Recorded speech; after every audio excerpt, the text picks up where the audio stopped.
Monitor can touch so many different aspects of technology or innovation. So we do spend the time and the resources and the sheer hours to conserve these objects so that people can come and see them. I think it's very important because it helps us understand where we're going. It also helps to inspire people. My name is Elsa Sangwa. My name is Laurie King. My name is Leslie Haynes. I am Olivia Haslam. My name is Will Hoffman. I'm the Director of Conservation and Chief Conservator at the Mariners Museum and Park.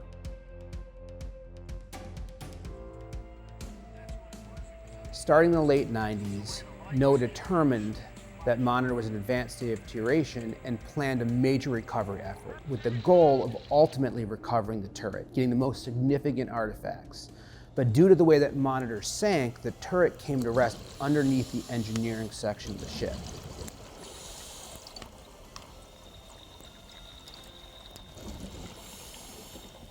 First section of the propeller shaft came up in 1998 with the propeller.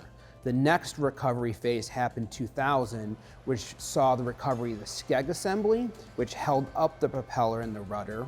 They also brought along with it the stuffing box and its bulkhead, which was the middle section of propeller that passed through it. And they also brought up, attached to the Skeg beam itself, is what we call the Y bracket. It was the physical component that enabled the propeller to spin at the back end but still remain attached to the hull.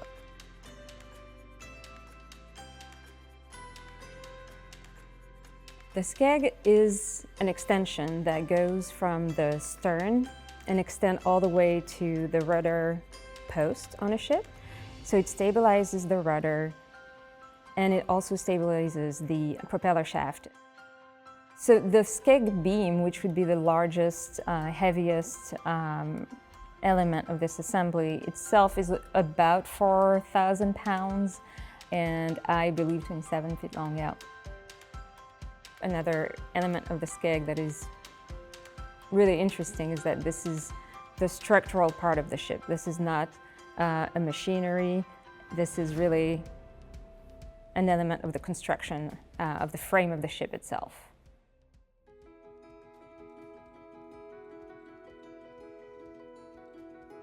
Early on in the conservation project at the museum, the initial phase was getting the artifacts here, getting them into tanks, setting up the facility. Starting around 2014, we wanted to take the Skeg beam from basically a storage environment and move it into treatment to advance the ball on the treatment. What that entailed is removing marine growth that had covered all of those components. And part of the reason for removing the marine growth is clearly to expose the artifacts, but also our main driver and one of the biggest challenges around marine archaeological conservation is removing ocean salts. If you remember from science class, NaCl, salt, the chloride component of salt can be very detrimental to iron artifacts. So a lot of our challenge in the lab is extracting that ocean salt. This could be quite a lengthy process, and with the Skeg assembly, you're also dealing with a challenge of scale. It's not like we could just go into the tank, pull artifacts out easily. It requires a lot of extra steps, and so you're talking about a 10-year process just to finish these few components of the ship.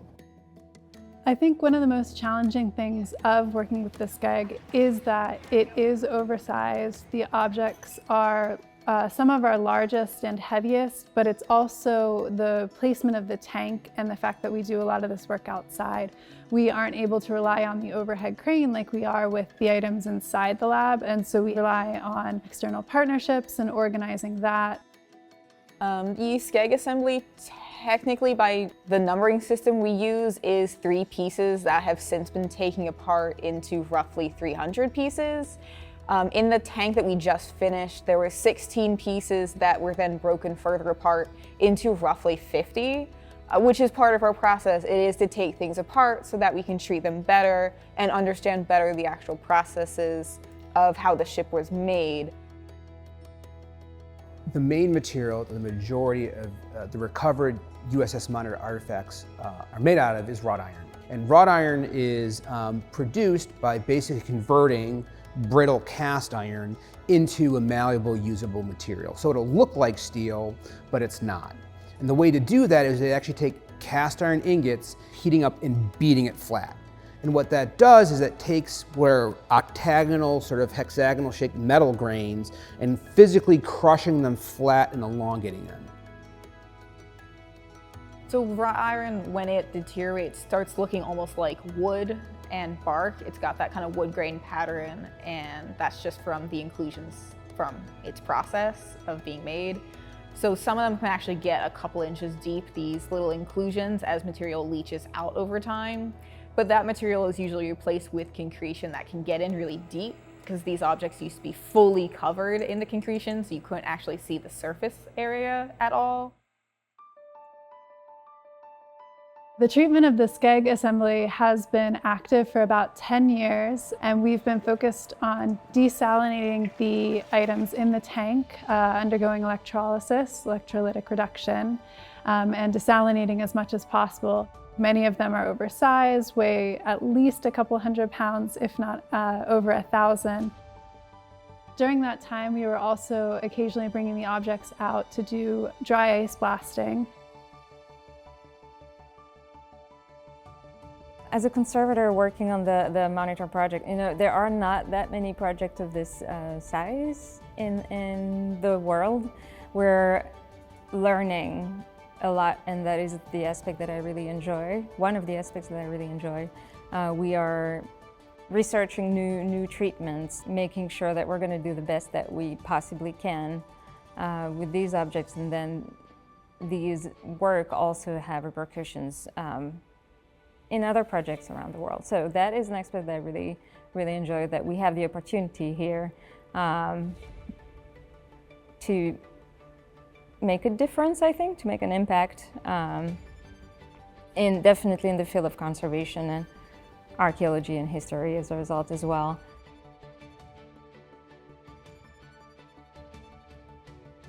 On smaller artifacts, you're manually breaking up that concretion and then using hand tools to carefully remove as much of that corrosion as possible. However, on big artifacts like the Skeg beam, which is close to 30 feet long, it weighs 4,000 pounds, you have all this surface area, it's very difficult, near impossible to spend the time to hand clean that.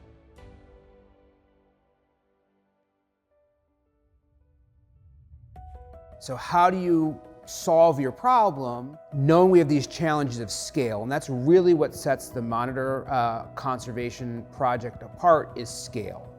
But it also ties into being an industrial nature. One of our challenges is, all right, so how do we treat all these big materials? There's mechanisms and treatment paths out there, but how do we apply it? Often in conservation, if you're presented with a challenge, the first thing that we do in our profession is we do a literature review, if you don't have an idea of exactly what path you're going to go. From there, you're going to find that, all right, there's a technique that may work, that could apply to what we're doing.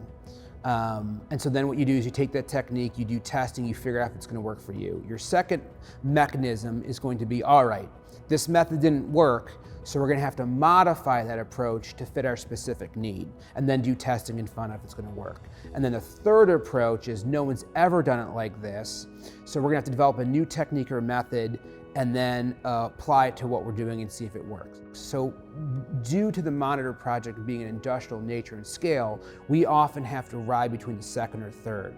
And so one of the things that we can also look to outside of what's been done within the conservation profession is industry. It just so happened that going back to the late 80s, early 90s, dry ice has been used as a technique to clean electronic equipment, to clean food products.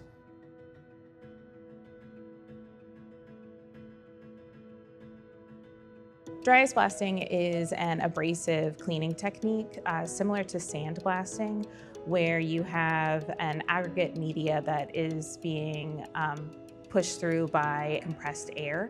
But in our case, rather than sand or glass beads, we are using dry ice pellets. And then the force of the dry ice pellets basically works to remove the corrosion and marine growth.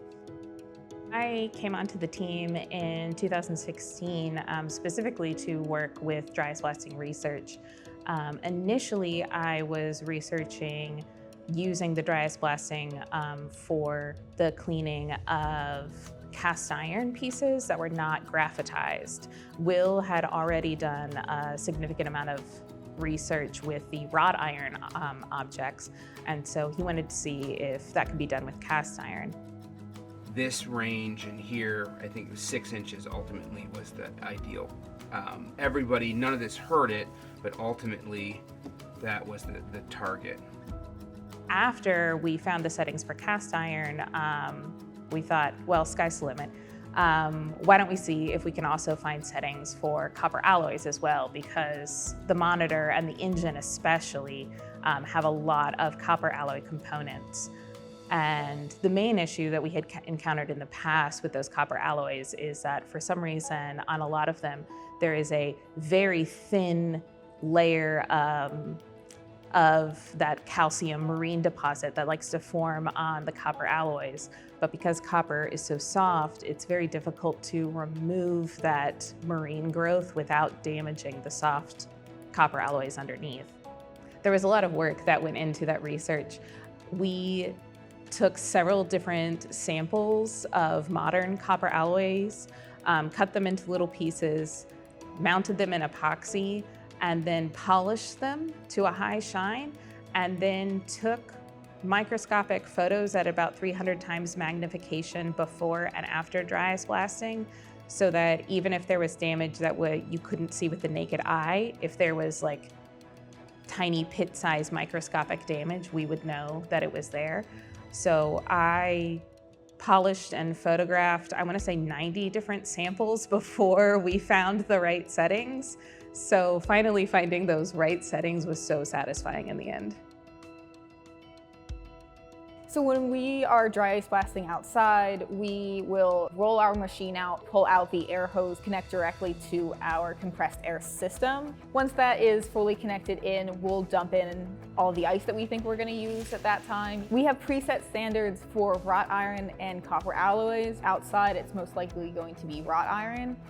We always use a buddy system, so if someone's dry ice blasting, somebody else is just keeping an eye out just in case.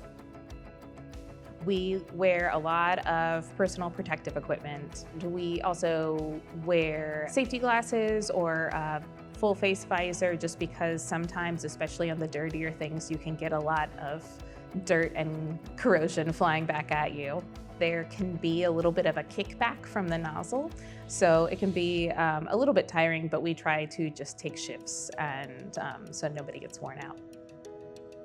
The most satisfying part of the process is definitely seeing the distinct change in a surface, going from a really dirty, rust-covered surface to more of a clean surface that you can actually see the inclusions and all of the little crevices to actually get a sense of what the shape looks like as well. When you get that actual defined, sharp edge, that's really nice to see.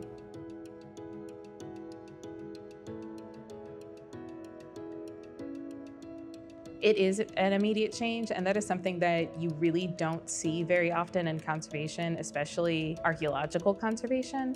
A lot of the other treatments we do tend to be a sort of low and slow kind of method. So it's extremely satisfying because we just don't often get to see the results of our work that quickly.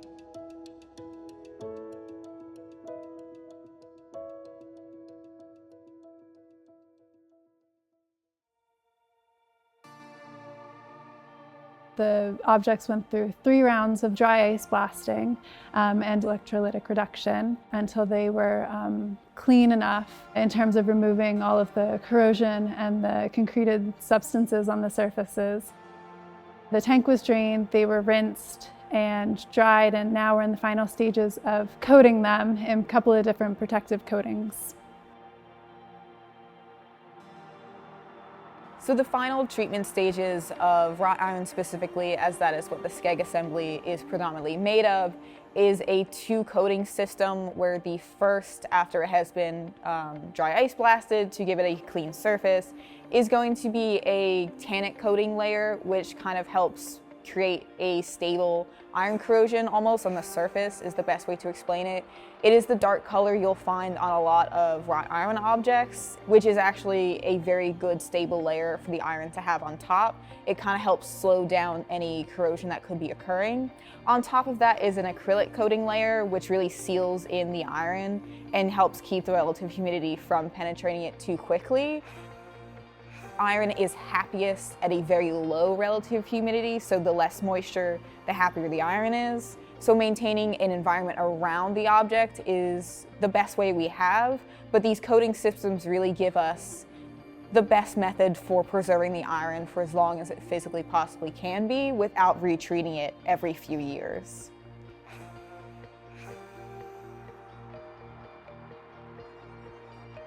A lot of treatment tanks were set in 2014, 2015.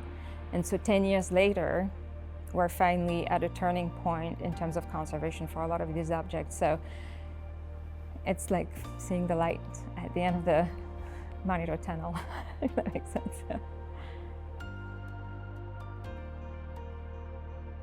This is the largest section of the ship conserved to date.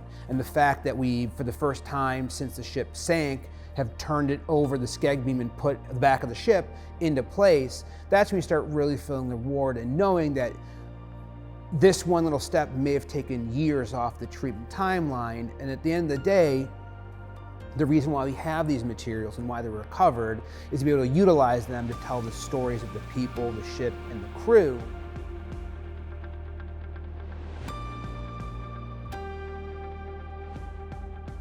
We have realized that it is very likely that the hull plates were not assembled quite like the blueprints of the ship indicate. So we'll do more research on this, but this is the type of information that we get through conservation and studying all of these fragments of the hull and of the ship.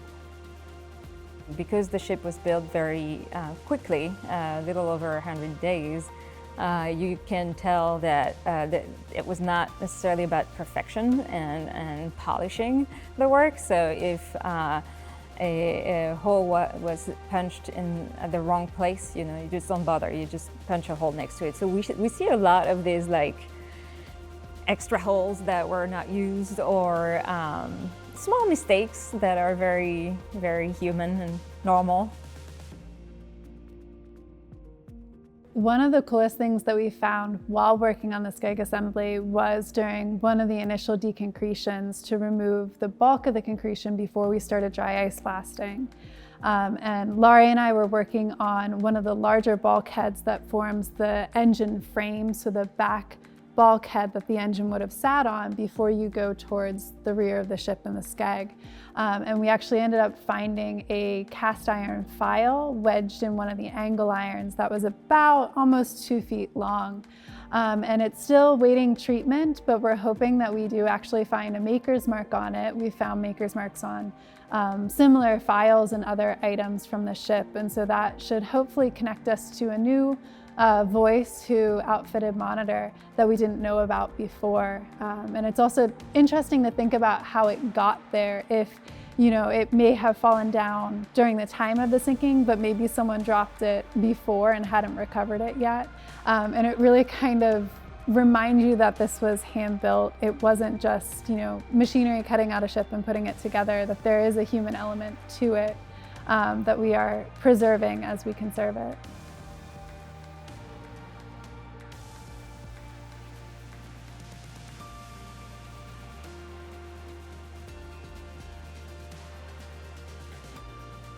I've been working on Monitor for almost 8 years now, and there is a difference between sort of having that knowledge in your brain of what the Monitor looked like, how big it was, something like that, and then actually seeing the Skeg beam in its size completed and seeing this very small portion of the hull attached to it.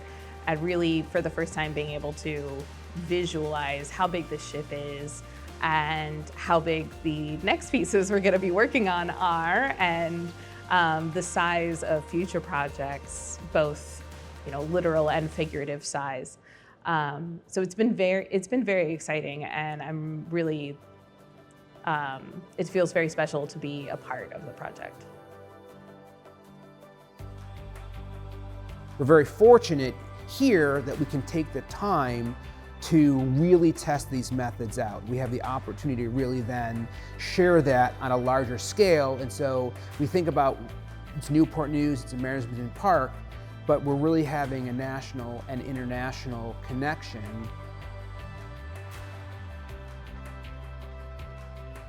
We have already in the past few years presented our research at some American conservation conferences and at an international conservation conference that is specifically focused on metal conservation.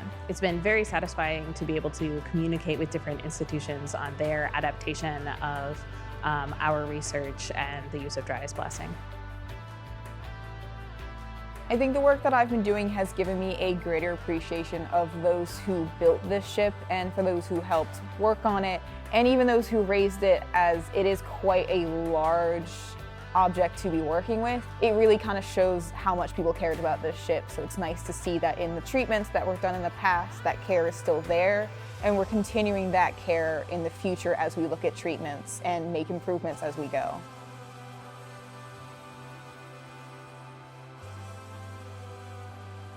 I think a lot of people don't realize how much of the Monitor we have. You can say that you have 210 tons, but every time it's still very abstract. You can look down at the Monitor turret tank, but again, it still feels very far away. So finally, we have this beam that's 27, 28 feet long that is going to be right in front of them with part of the hull plate. So I think people hopefully will have an idea of the, again, the scale of the project and what we have in terms of Monitor artifacts overall, and see that progress is happening. Yes, it takes time, but it's coming along.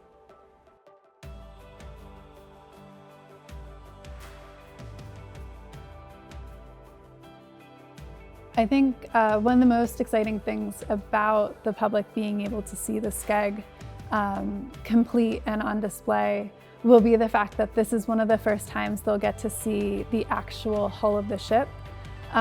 We do have the turret and the tank that they can see, but the turret is a component of the hull that could theoretically be taken and put on another ship, whereas the Skeg is something that's integral to the actual hull of the ship, and so it's kind of looking at Monitor itself in a way that we haven't seen yet on display.